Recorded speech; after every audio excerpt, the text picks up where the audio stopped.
Zero पर contact करना चाहिए, सूचना देनी चाहिए या साइबर थाना में इसकी जानकारी देनी चाहिए। किस हेल्पलाइन नंबर 1930 इस पर सूचना देनी चाहिए या साइबर थाना में जानकारी देनी चाहिए कि हम साइबर अपराध के शिकार हुए हैं। साइबर अपराध क्या है पता चल गया सबको?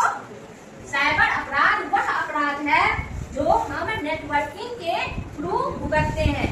जैसे अभी कुछ दिनों पहले हमने देखा, ये बात फैली हुई थी कि कोई भी व्यक्ति किसी वैसे व्यक्ति को शिकार बना रहा था जिसके बच्चे बाहर रहते थे। वो उसके माता पिता को फोन करके कहते थे कि आपके बच्चे पुलिस हिरासत में है और आप ऑनलाइन कस्टडी में है, आप पुलिस की ऑनलाइन कस्टडी में है, जबकि पुलिस की ऑनलाइन कोई कस्टडी नहीं होती है।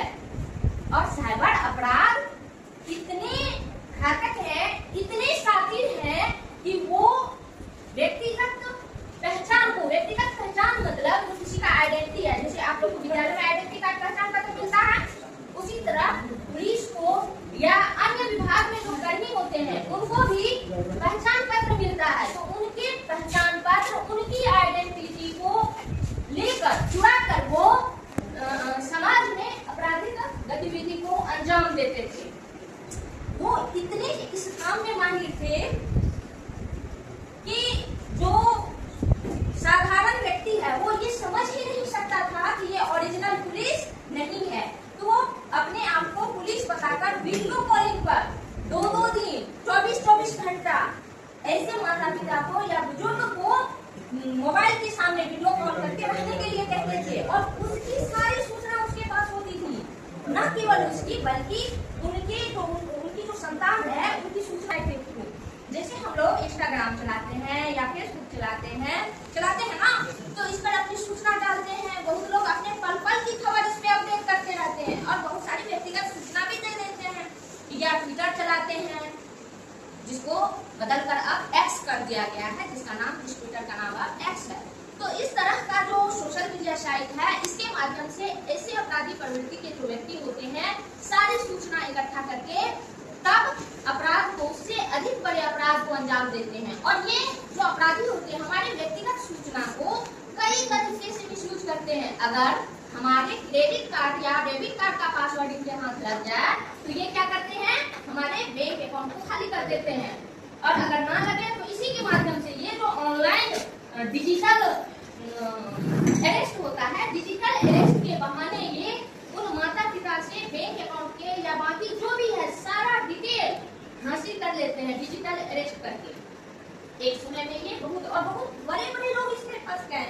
इस डिजिटल अरेस्ट में पढ़े लिखे अच्छे लोग फंस गए, है ना। तो हमें इन चीजों से सुरक्षित रहना है और समझना है कि डिजिटल अरेस्ट नाम की कोई चीज नहीं होती है। अगर किसी अनजान आदमी का फोन आता है और कहा जाता है कि हम आपके अकाउंट में पैसा भेज दिए हैं, आप हमें वापस कीजिए, तो ये भी फ्रॉडिंग का एक धंधा है। वो एक लिंक भेजते हैं या जो अकाउंट को दिए रहते हैं वो हैकिंग अकाउंट होता है, उसका ओरिजिनल अकाउंट नहीं होता है। और वो हमारे मोबाइल नंबर को जो हमारा नेट बैंकिंग से जुड़ा होता है, हम लोग यूपीआई का उपयोग करते हैं, तो यूपीआई मतलब नेट बैंकिंग, हम लोग मोबाइल के थ्रू बैंक से जुड़े हुए हैं, ऑनलाइन जुड़े हुए हैं।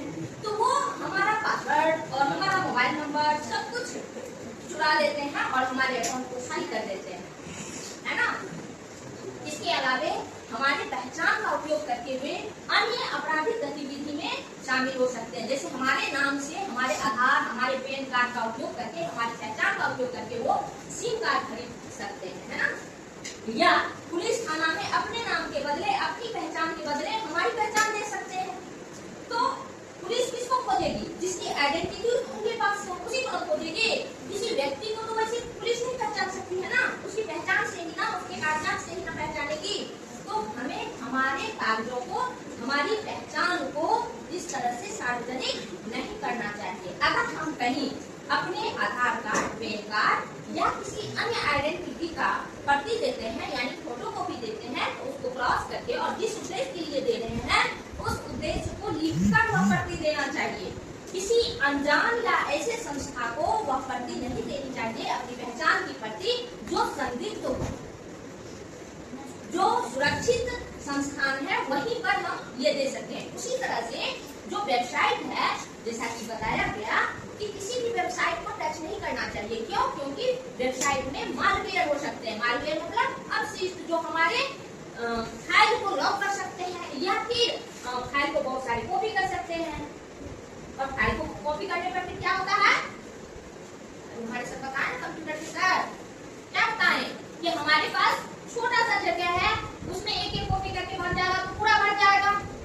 ये भी एक तरह का साइबर अपराध है कि हमारे सिस्टम को वो खराब कर रहे हैं, हमारे कंप्यूटर सिस्टम को।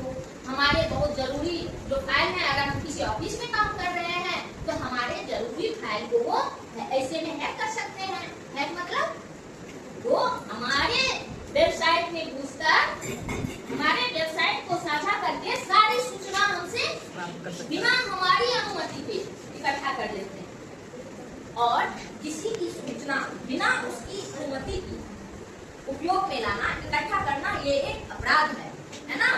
अगर हम किसी की तस्वीर को अपने सोशल मीडिया पे डालते हैं बिना उसकी अनुमति का, तो ये भी क्या है, एक अपराध है। अगर हम किसी के नाम को अपने सोशल मीडिया पर इस्तेमाल करते हैं बिना उस व्यक्ति के इस्तेमाल के, तो ये भी क्या है, साइबर क्राइम है। तो हमें इन चीजों का ध्यान रखना चाहिए कि अनजाने में हम साइबर क्राइम का हिस्सा ना बने और स्वयं को भी सुरक्षित रखें। हम भी क्राइम का हिस्सा नहीं बने, मतलब क्राइम हमसे अनजाने में ना हो। जब हम जानेंगे कि क्राइम क्या है तब हम उससे बचेंगे ना। तो अनजाने में हमसे भी क्राइम ना हो और हम भी दूसरे के द्वारा किए गए क्राइम से बच सके, ठीक है ना। और अगर भविष्य में हमारे साथ धोखाधड़ी हो जाए, क्राइम हो जाए, तो हम किस नंबर पर कांटेक्ट करेंगे, किस नंबर पर 1930 पर, या फिर साइबर थाना में अपनी रिपोर्ट लिखाएंगे। कहाँ? साइबर थाना में। जैसे कोई हमारी फोटो का मिसयूज